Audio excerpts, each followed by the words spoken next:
भगवान कहते हैं कि ये सारा मनुष्य प्रकृति के जो गुण हैं, सतोगुण रजोगुण तमोगुण, उसके द्वारा ही बंधा हुआ है, परवश है। तो उन गुणों के परवश हो करके एक कर्म करने के लिए बाध्य किया जाता है। वो गुण इनसे कर्म करवा लेते हैं, क्षण मात्र भी बिना कर्म किए नहीं रहता। कर्मेन्द्रियाणि संयम्य ये आस्ते मनसा स्मरन् इंद्रियार्थान विमूढ़ात्मा मिथ्याचार स उच्यते। इसलिए जो ऊपर से इंद्रियों को हठ पूर्वक रोक लेता है, जबरदस्ती इंद्रियों को बस में कर लेता, खाने से, देखने से, संसार के सारे भोगों से जबरदस्ती इंद्रियों को रोक लेता है, कहते हैं मूर्ख है। भगवान जगह जगह गाली बोलती है, मूढ़ है वो, मूर्ख है, मूढ़ बुद्धि हो। वो हठ पूर्वक रोक करके इंद्रियों को ऊपर से तो रोक लेगा, लेकिन मन से उसका चिंतन होता है। आज बिल्कुल नहीं खाना, 2 दिन के लिए भोजन छोड़ दिया, 4 दिन के लिए भोजन छोड़ दिया, ऊपर से तो रोक लिया, लेकिन मन से उसकी याद आती रहती है, उसकी याद बराबर बनी रहती है और ज्यादा आती है। तो इंद्रियों के विषयों का चिंतन करता रहता है।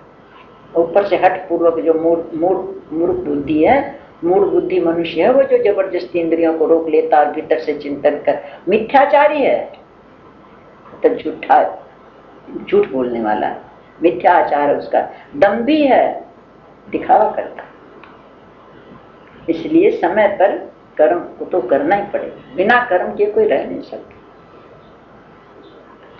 प्रकृति है, स्वभाव है, प्रकृति कर्म कराएगी, लेकिन प्रकृति जिसकी जो हो, सतोगुणी हो तो सतोगुणी, रजोगुणी हो तो रजोगुणी, तमोगुणी हो तो तमोगुणी।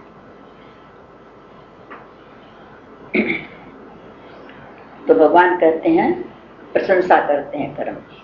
कौन से कर्म?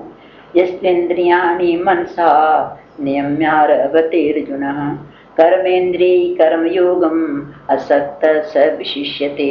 भगवान कहते हैं अर्जुन, मन से इंद्रियों को वश में करके, आसक्ति किसी कर्म में नहीं, किसी भोगों में आसक्ति नहीं, इंद्रियां अपने कंट्रोल में है। तो मन से इंद्रियां, मन की इंद्रियां बस में है, आसक्ति कहीं है नहीं, और इंद्रियां सब अपने कर्म करती हैं, तो कहते हैं वो कर्म है, वो योग हो गया।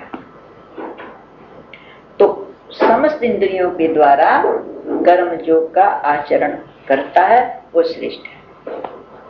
जो इंद्रियां अपना कार्य कर रही हैं, आसक्ति नहीं है और अपने वश में है। ये सब ऐसा नहीं है कि आंख का कार्य है देखना तो जो चाहे देखे, ऐसा नहीं, अपने वश में है, उस पर अपने बुद्धि का अंकुश है। जो देखना चाहे वही देखे, जो सुनना चाहे वही सुने, जो खाना चाहे वही खाए। कर्म है सब, जहां जाना चाहिए वहीं जाए, क्यों? इंद्रियां बस में है। और बस में की हुई इंद्रियों के द्वारा जो भोग कर रहे हैं, जो काम कर रहे हैं, वो योग है, वो कर्म योग है, और वही श्रेष्ठ है। भगवान कहते हैं कर्म न करने की अपेक्षा कर्म करना श्रेष्ठ है।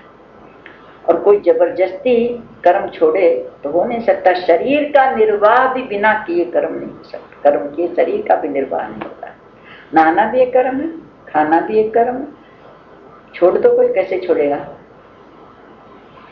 नियतम कुरु कर्मत्वं कर्म जे आयोह्य कर्मणः शरीर यात्रा पिचते न प्रसिद्धेद कर्मणा। भगवान कहते हैं शास्त्र जो कर्तव्य क्या है, अकर्तव्य क्या है, ये जो कर्तव्य कर्म शास्त्र भीत, जो शास्त्र भीत, शास्त्र अनुकूल जो कर्तव्य कर्म है, वो कर्तव्य कर्म वो तू कर। कर्म न करने की अपेक्षा, कर्म त्याग देने की अपेक्षा कर्म करना श्रेष्ठ है। तू कर्म नहीं करेगा तो शरीर निर्वाह भी नहीं होगा। शरीर का निर्वाह भी बिना कर्म के नहीं। नहाना भी है, कर्म है, नहीं नहाए तो सड़ जाएगा शरीर। नहीं चलेगा पैरों से तो जाम हो जाएंगे। आंखों में पट्टी बांध लेगा तो रोशनी चली जाएगी। तो ये तो होगा, शरीर भी नहीं चलेगा बिना कर्म के।